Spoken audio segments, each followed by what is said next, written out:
Hello everyone, a very good morning to you all. कैसे हैं आप सब? उम्मीद करता हूं आप सब अपने अपने घरों में स्वस्थ और सुरक्षित होंगे। So class 8, this is the cover photo of your science book and let's move to the content. So here is the content of your science book, and there are total 18 chapters in your science book, right? You can see here.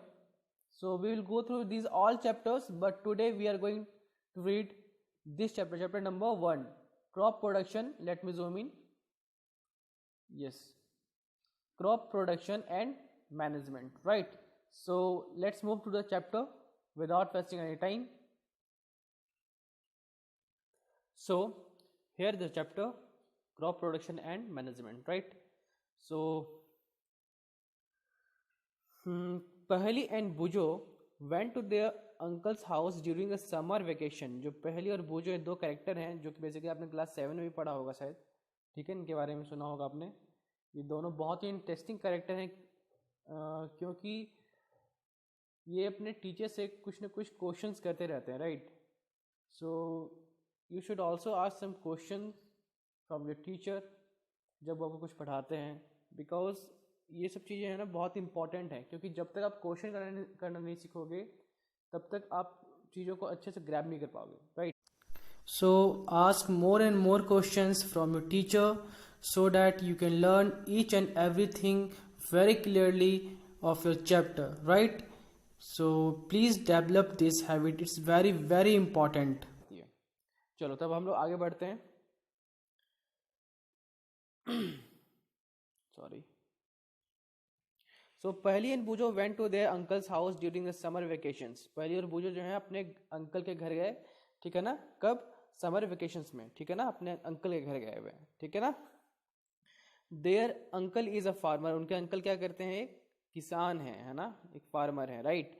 One day they saw some tools like khurpi, sickle, shovel, plough etcetera in the field. उन्होंने जो जहाँ पे खेती होती है basically जो field में है ना, खेत में, जिसको हम लोग खेत बोलते हैं, वहाँ पे उन्होंने क्या देखा? कुछ टूल्स देखा, उन्होंने कुछ इक्विपमेंट्स देखा, जैसे खुरपी है ना? क्या क्या देखा? खुरपी। खुरपी क्या होता है? Sickle, shovel, plough etcetera. ये सबको मैं अभी आपको इमेज में दिखा देता हूँ, आपको इमेज से थोड़ा सारी चीज़ें समझ में आ जाएंगी। हो सकता है आपको अभी नाम से चीज़ें समझ में नहीं आती हों, ठीक है? और ना ही मैं इन सबको हिंदी जानता हूँ बेसिकली, तो मैं आपको पिक्चर दिखा देता हूँ तो आपको उससे समझ में आ जाएगी सारी चीज़ें, right? So wait a second. Here is the picture of, ये देख रहे हो आप, इसको कहते हैं सिकल, ठीक है ना? Hair is the picture of sickle, जिसको हसुआ शायद बोलते हैं हम लोग हिंदी में, राइट? नेक्स्ट है आपका इमेज खुरपी, इसको क्या बोलते हैं? खुरपी, ठीक है ना? नेक्स्ट है आपका प्लग, इसको प्लगिंग ऑफ द फील्ड बोलते हैं, जो खेत की जो जुताई होती है ना उसको बोलते हैं प्लग, ठीक है ना? नेक्स्ट है आपका ये सॉवेल, ठीक है ना? जिससे हम शायद बालू वगैरह भी उठाते हैं, आप देखे होंगे बहुत सारे लोग जो भी बेसिकली इस में काम करते हैं वो, तो ये मिट्टी उठाने के भी काम आती है, राइट?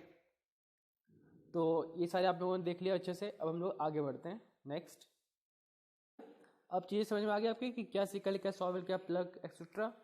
सो यहाँ बूझो का एक दिया हुआ है कि I want to know where and how we use these tools.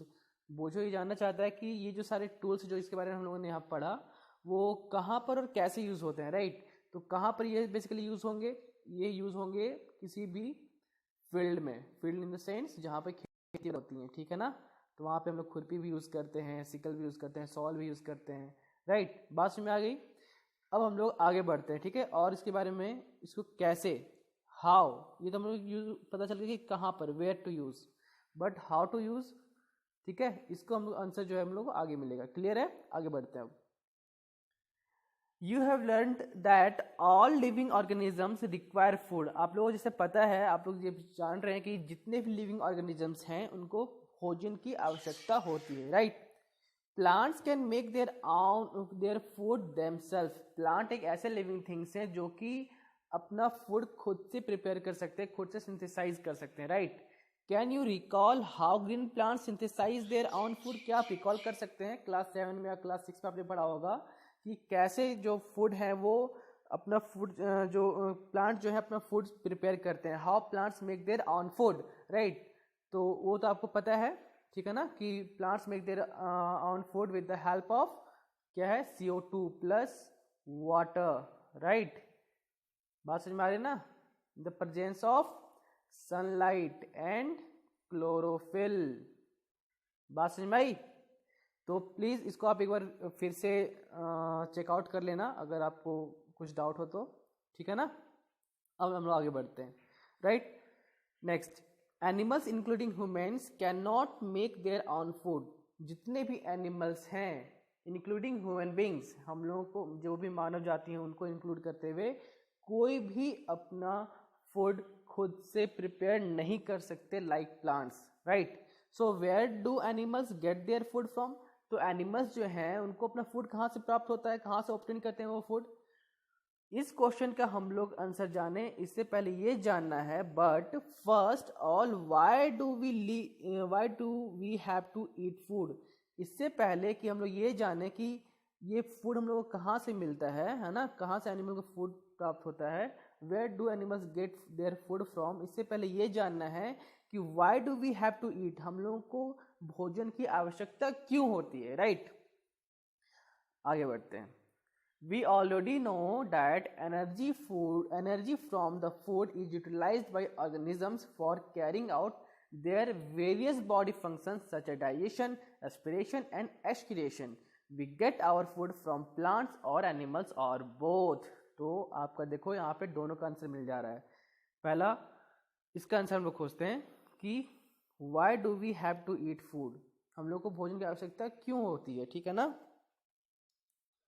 You already know that energy from the food is utilized by organisms for carrying out their various body function। आपको already पता है कि जो energy हम लोग को food से मिलती है, फूड से क्या बेसिकली क्या मिलती है हम लोग को, एनर्जी, राइट। जो एनर्जी मिलती है उसको क्या किया जाता है, किसी भी ऑर्गेनिजम्स के द्वारा यूटिलाइज किया जाता है ताकि वो जो लाइफ के जो डिफरेंट फंक्शन हैं उनको कैरी कर सके, बॉडी के जो डिफरेंट फंक्शंस हैं उनको कैरी कर सके, राइट, उनको पूरा कर सके। जैसे कौन कौन से फंक्शन है, जैसे डाइजेशन, रेस्पिरेशन एंड एक्सक्रिएशन, ये सब जो फंक्शंस हैं बॉडी के, इसको पूरा करने के लिए हम लोगों को एनर्जी की जरूरत होती है, और वो एनर्जी कहाँ से मिलती है, फूड से, राइट।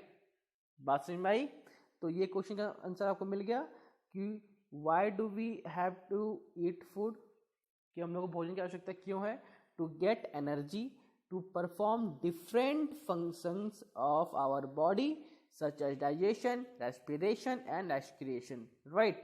नेक्स्ट है ये कि where do animals get their food from, animals को जो फूड है वो कहाँ से ऑब्टेन होता है, we get our food from plants और एनिमल्स और बोथ। सो हम लोग को अपनी फूड कहाँ से मिलता है, या फिर और भी जो अदर लिविंग ऑर्गेनिजम्स हैं एक्सेप्ट प्लांट्स, उनको कहाँ से मिलता है फूड, फ्रॉम प्लांट्स, या तो पौधों से या फिर एनिमल्स से, या प्लांट्स और एनिमल्स दोनों से, राइट। बात समझ में आ गई? चलो, जैसे कार्निवोरस एनिमल्स हैं तो उनको, जैसे हर्बीवोरस एनिमल्स हैं उनको कहाँ से मिलेगा उनका फूड, प्लांट से। कार्निवोरस हैं तो उनको एनिमल से उनका फूड मिल जाएगा, और जो ओमनीवोरस हैं वो इधर प्लांट और एनिमल्स किसी से भी अपना वो फूड ये फूड जो है वो जनरेट कर सकते हैं, राइट। उनको फूड मिल सकता है। क्लियर है यहाँ तक? मुझे लगता है यहाँ तक आपको अच्छे से क्लियर हो जाना चाहिए, यहाँ तक आपको कोई डाउट नहीं होनी चाहिए, राइट। तो हम लोग अब आगे बढ़ते हैं।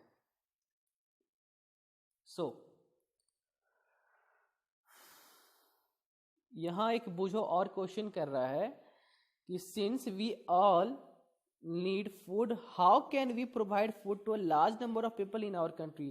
क्योंकि हम जितने भी लिविंग ऑर्गेनिज्म हैं या फिर जितने भी पीपल्स हैं उन सबको हम सभी को क्या चाहिए, भोजन चाहिए, ठीक है ना। वी ऑल नीड फूड, तो how can we provide food to a large number of people. तो इतने बड़े नंबर में, मतलब आपको पता है कि हमारे इंडिया जो है बेसिकली वो वर्ल्ड में सेकेंड नंबर में आता है ना, पॉपुलेशन वाइज वर्ल्ड में सेकेंड में आता है। फर्स्ट पे कौन आता है, ये आपका होम वगैरह, ये आपको बताना है, ठीक है ना। सो इतने बड़े जो पॉपुलेशन है तो उनको जो है वो कोई कंट्री कैसे फूड प्रोवाइड कर सकता है, राइट। तो उसके बारे में आप पूछ रहा है ये कि वी ऑल नीड फूड, हम सभी को भोजन चाहिए। How can we provide food to large number of people in our country, तो हमारे देश के जितने भी पीपल्स हैं उनको इतनी बड़ी जनसंख्या है, तो सभी को जो फूड है वो कैसे हम लोग प्रोवाइड कर सकते हैं। तो इसके लिए क्या क्या, देखो फूड ज़्यादा चाहिए। अब आपका आंसर खुद से देखो कितना बढ़िया सा आ जाएगा। तो फूड हम लोग को अगर नंबर ऑफ पॉपुलेशन बहुत ज़्यादा है तो फूड क्या कम चाहिए या ज़्यादा चाहिए होगा? ज़्यादा चाहिए होगा, है कि नहीं? ज़्यादा जब फूड चाहिए होगा तो उसके लिए क्या करना पड़ेगा? अगर फूड कम प्रोडक्शन हो रहा है तो प्रोडक्शन को बढ़ाना पड़ेगा, राइट। तो इसका आंसर देखो यहाँ पे एक सेकेंड सॉरी, यहाँ पे पहली इसका आंसर कर रही है कि food has to be produce on a large scale. जो फूड है उसको बहुत बड़े स्केल पर उसका प्रोडक्शन करना पड़ेगा, उसको प्रोड्यूस करना पड़ेगा ताकि सभी को फूड प्रोवाइड हो सके, right. In order to provide food to each and everyone we need to produce on a large scale, right. We need to produce food on a large scale. Clear है? अब आगे बढ़े हम लोग, ठीक है आगे बढ़ते हैं। In order to provide food for a large population, regular production, proper management and distribution is necessary। क्या क्या इंपॉर्टेंट है? देखो यहाँ पे ये कह रहे हैं कि एक बड़ी जनसंख्या को फूड प्रोवाइड करने के लिए बेसिकली 3-4 चीज़ें बहुत इंपॉर्टेंट होती है। पहला क्या है? रेगुलर प्रोडक्शन, मतलब प्रोडक्शन जो है हमेशा होता रहे। ऐसा नहीं कि एक साल आपने बहुत ज़्यादा अनाज उपजा लिया और दूसरे साल आपका अनाज आपने उपजाया नहीं, तो इससे क्या होगा? जो अगले साल है वो पॉपुलेशन को फिर फूड प्रोवाइड नहीं हो पाएगा, लोगों को फूड प्रोवाइड नहीं हो पाएगा, राइट। दूसरा है प्रॉपर मैनेजमेंट। देखो ये तो होगा कि आपने मान लो कि आपने बहुत बड़े लेवल पे प्रोडक्शन किया। मान लो आपको प्रोडक्शन करना था 1000 लोगों के लिए, आपने कर दिया 10,000 लोगों के लिए, ठीक है। तो आपने प्रोडक्शन तो कर लिया, अब तो आप कह रहे हो कि सभी को मिल जाएगा फूड, ठीक है। बट हम लोग क्या है कि कभी एडवर्स टाइम के लिए, मान लो कि इस साल आपकी बारिश बहुत अच्छी हुई, आपने जहाँ पे 1000 लोगों के लिए प्रोडक्शन करना था वहाँ पे आपने 10,000 लोगों के लिए प्रोडक्शन कर लिया, तो बहुत अच्छी बात है। तो वो जो फूड है बचा हुआ उसको आप स्टोर करके रख सकते हो कहीं पर, ठीक है ना। प्रॉपर उसका मैनेजमेंट कर सकते हो, उसको कहीं पर स्टोर करके रख सकते हो ताकि वो फूड जो खराब ना हो। और कभी जब एडवर्स कंडीशन हो जाए, जिस साल मान लो अगले साल आप बारिश नहीं हुई तो उस साल प्रोडक्शन तो उतना होगा नहीं, तो उस साल लोगों को तो भोजन मिल नहीं पाएगा अगर स्टोरेज नहीं रहा हो तो, है ना। तो ऐसे में क्या होगा कि जो प्रॉपर मैनेजमेंट ऑफ फूड है यहीं पर इसका ये यूज होगा, राइट। यहाँ पे इसका यूटिलाइजेशन बढ़ जाएगा। क्यों? ताकि जो हमारे पास स्टोर फूड है उस फूड को हम लोगों में क्या कर सकते हैं? डिस्ट्रीब्यूट कर सकते हैं। बात समझ में आई ना? तो ये भी बहुत इंपॉर्टेंट है, इसका एक पार्ट है, ठीक है। तीसरा है डिस्ट्रीब्यूशन इज नेसेसरी। कई बार ऐसा होता है कि प्रोडक्शन भी काफ़ी बड़े लेवल पे हुआ है ना, और लगातार प्रोडक्शन भी हो रहा है, बहुत बड़े लेवल पे प्रोडक्शन हो रहा है, बट डिस्ट्रीब्यूशन सिस्टम जो है वो इतना वीक होता है कि, या फिर उसमें इतने लूपहोल्स होते हैं, इतनी कमियां होती हैं कि उसके कारण जो लोगों तक सही ढंग से राशन नहीं पहुंच पाता। बात समझ में आ रही है ना? कई बार लोग काला बाजारी कर लेते। काला बाजारी मतलब वो सारे जो है वो बेसिकली फूड को स्टोर कर रख लेते हैं ताकि जब फूड का शॉर्टेज हो जाए मार्केट में तब वो महंगे दामों में मार्केट में वो अनाज को सप्लाई करेंगे, राइट। तो इसके कारण क्या होता है? फूड शॉर्टेज की स्थिति बन जाती है। तो प्रॉपर डिस्ट्रीब्यूशन भी बहुत जरूरी है। Distribution is necessary. तो हमने क्या देखा? हम लोगों ने बेसिकली 3 चीज़ देखा यहाँ पे। In order to provide food, बड़े लेवल पे मतलब एक बड़ी जनसंख्या को फूड प्रोवाइड करने के लिए हम लोग कम से कम 3 चीज़ें बहुत इंपॉर्टेंट है। क्या? रेगुलर प्रोडक्शन होना चाहिए, है ना, साल दर साल प्रोडक्शन होता रहना चाहिए, ठीक है, प्रोडक्शन रुकना नहीं चाहिए कभी, सॉरी। नेक्स्ट है प्रॉपर मैनेजमेंट। जो भी प्रोडक्शन हुआ उसको हम लोग को सही से मैनेज करना आना चाहिए कि उसको कहाँ पे स्टोर करना है, कैसे करना है ताकि वो फसल खराब ना हो। तीसरा है डिस्ट्रीब्यूशन। इस बात का भी ध्यान में रखना है कि जो हमारे पास फूड है उसका लोगों तक सप्लाई सही ढंग से हो पा रहा है या नहीं हो पा रहा है, राइट। तो यहाँ तक मुझे लगता है कि आपको अच्छे से समझ में आ गया होगा। अब हम लोग आगे बढ़ते हैं। नेक्स्ट है agricultural practices, sorry, agricultural practices. देखिए, टिल 10,000 BCE पीपल वेयर नॉमैडिक, ठीक है ना। सो लगभग ये 10,000 साल तो आपके उधर हो गए क्योंकि बीसी की बात चल रही है, ठीक है ना, before the era of Christ, right. तो बीसी हो गए 10,000 साल आपके उधर हो गए, प्लस 2020 चल रहा है ये, तो 2000 मतलब 2000 साल लगभग आपके इधर हो गए, तो टोटल 12,000 साल पहले की बात की जा रही है, राइट। तो 12,000 साल पहले क्या होता था basically, people were nomadic, people जो थे वो नोमैडिक थे। नोमैडिक मीन्स घुमंतु, जो फूड एंड सेटलर्स के लिए basically one place to other place हमेशा मूव करते रहते थे, है ना, जो कभी एक प्लेस पे सेटल नहीं होते थे, राइट। बात समझ में आ रही है ना यहाँ तक? चलो ठीक है। They were wandering in groups from place to place in search of food and centre. Basically वो क्या करते थे, देखो मैं यहाँ पे एक चीज़ और बता रहा हूँ कि आपको, मैं एडी और बीसी के बारे में आपको मैं कुछ बता नहीं रहा। बेसिकली ये सब चीज़ें जो आपको प्रीवियस क्लास में पढ़नी थी और आपको क्लास 8 में आप लोग, तो आप लोगों को जानना चाहिए, राइट। और ये बेसिकली टाइम टेकिंग चीज़ है, तो इसलिए मैं बता भी नहीं रहा। सो नेक्स्ट आगे बढ़ते हैं। They were wandering in groups from place to place in search of food and shelter. Basically जो नोमैडिक पीपल थे वो फूड एंड शेल्टर की खोज में क्या करते थे, बेसिकली हमेशा प्लेस टू प्लेस मूव करते रहते थे, राइट। नेक्स्ट है they ate raw fruits and vegetables and started hunting animals for food. उन्होंने क्या किया, पहले तो बेसिकली वो क्या करते थे, फूड ऑपरेट करने के लिए रॉ फ्रूट्स खाते थे और वेजिटेबल्स खाते थे, ठीक है ना।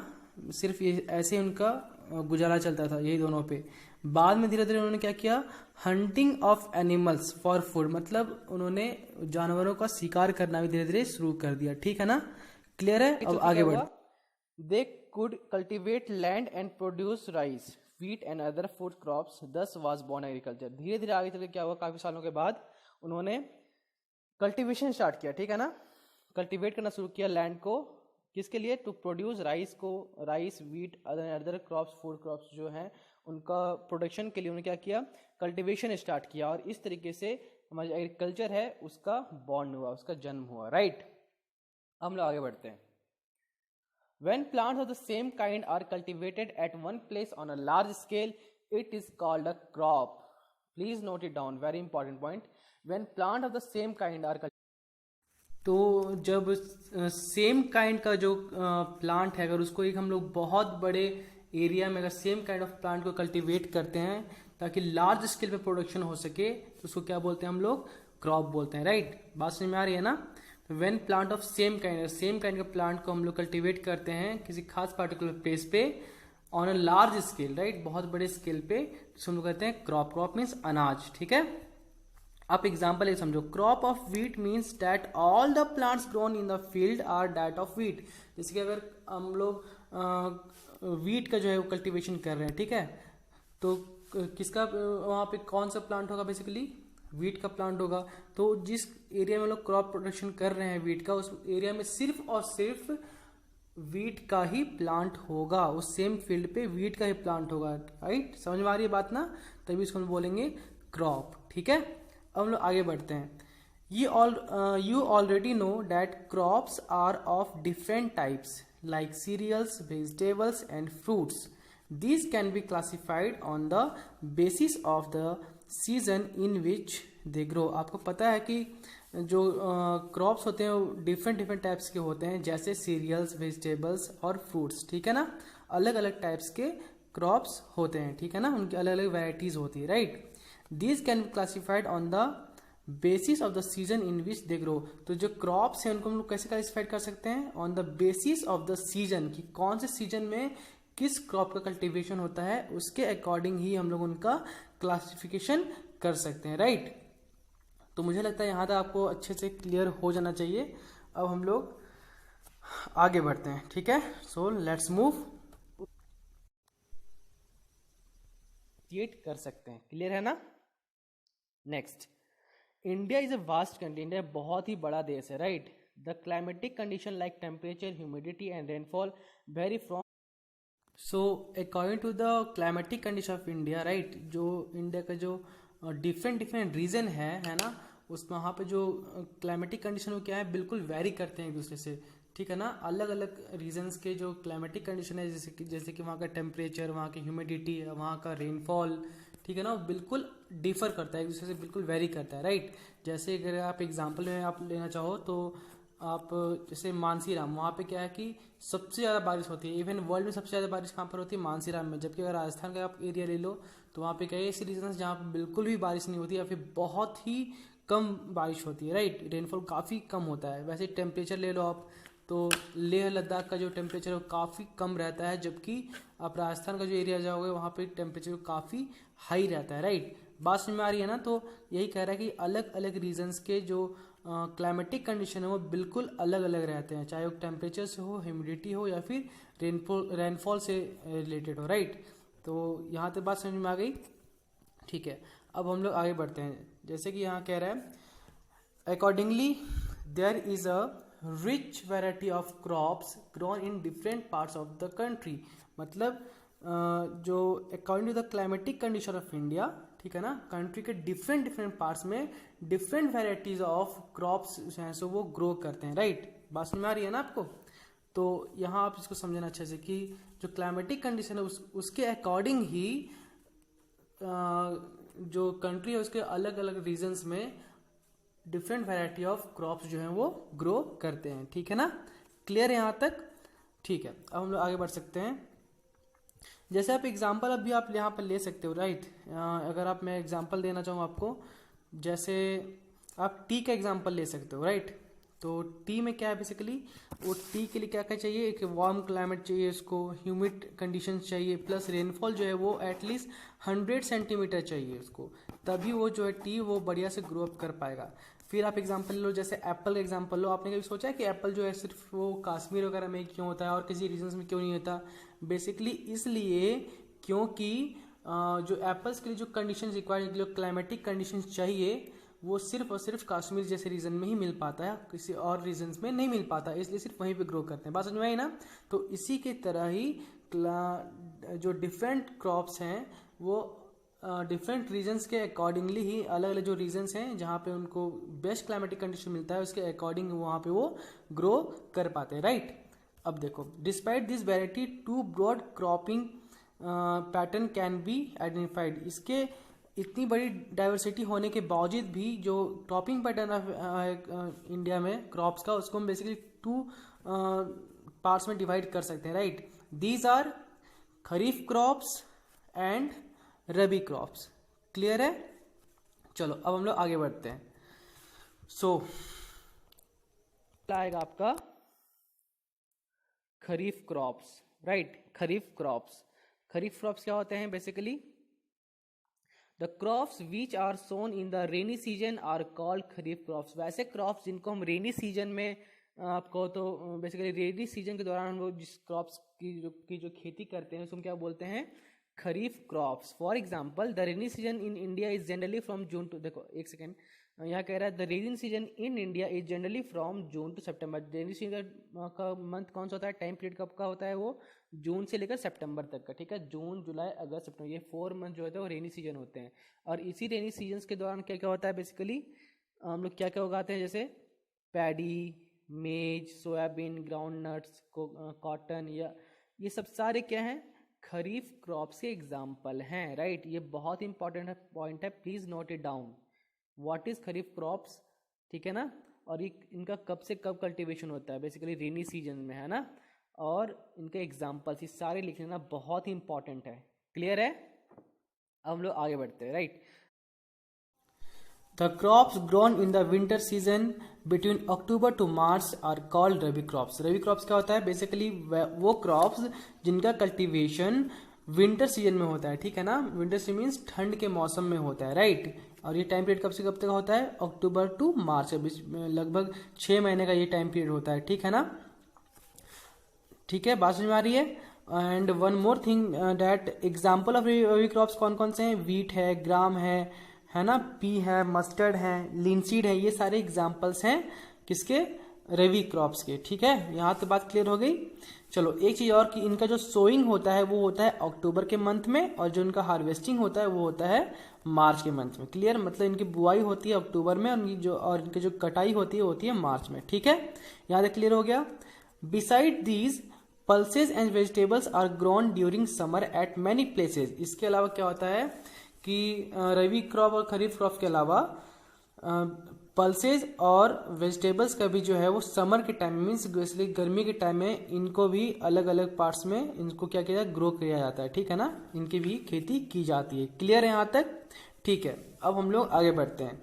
Basic practices of crop production, तो क्रॉप प्रोडक्शन के बेसिक प्रैक्टिसेस क्या क्या है। क्वेश्चन कर रहा है कि why paddy can not be grown in winter season. यहाँ कह रहा है ना कि जो पैडी है आपका वो कब, कौन सी क्रॉप है paddy, basically kharif crop. That means ये कब से कब होगा, रेनी सीजन में होगा। तो इसको कह रहा है कि हम लोग इसको कल्टीवेट क्यों नहीं कर सकते विंटर सीजन में।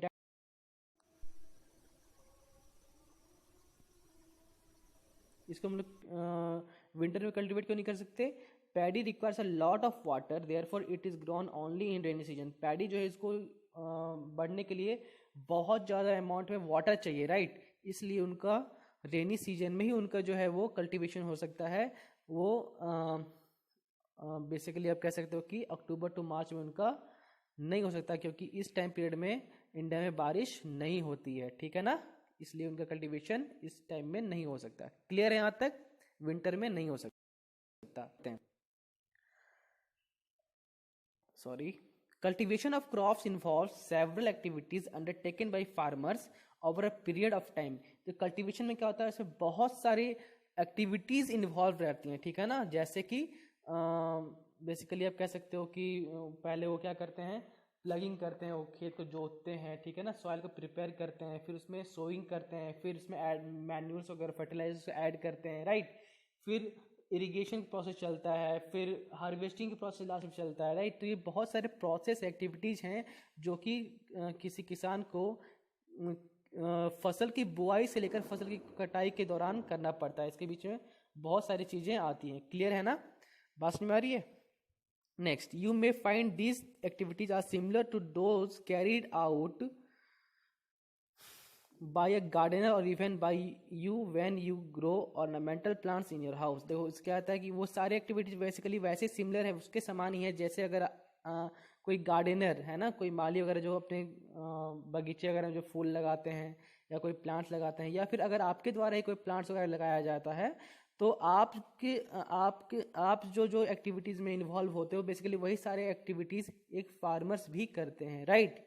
जैसे आप क्या करोगे, आपको मान लो एक फूल लगाना, तो क्या करोगे, सबसे पहले मिट्टी जो है उसको मिट्टी को थोड़ा सा ढीला करोगे। अगर मिट्टी ज़्यादा टाइट होगी तो फिर जो प्लांट ठीक से बढ़ नहीं पाएगा, तो उसको आप करोगे। फिर आप क्या करोगे, प्लांट लगाओगे, राइट। फिर उसमें उसके हमेशा क्या करोगे, बेसिकली उसकी सिंचाई, इरिगेशन करोगे, उसमें सिंचाई करोगे, हमेशा पानी दोगे।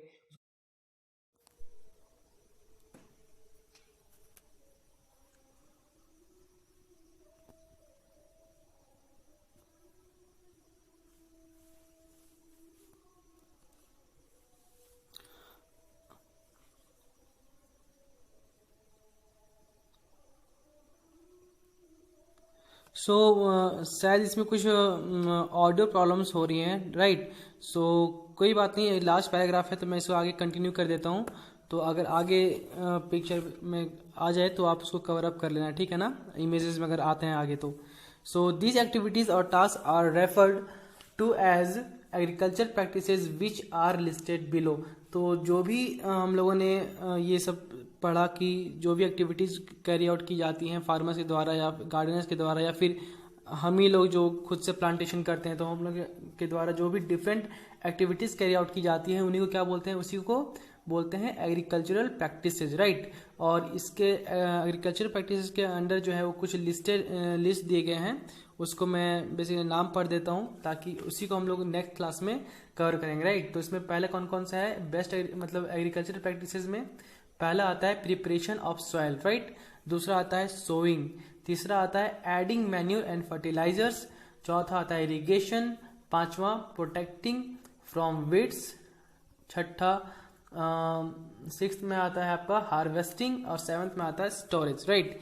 तो यही वो चीज़ें हैं जो हम लोग नेक्स्ट क्लास में कवर करेंगे एक एक करके, ठीक है ना। टॉपिक वाइज टॉपिक्स को एक एक करके कवर करेंगे। तब तक के लिए आप लोग अच्छे से रहें, स्वस्थ रहें, सुरक्षित रहें, और please stay focus in study, जो कि सबसे इम्पोर्टेंट चीज़ है अभी, ठीक है। और तब तक के लिए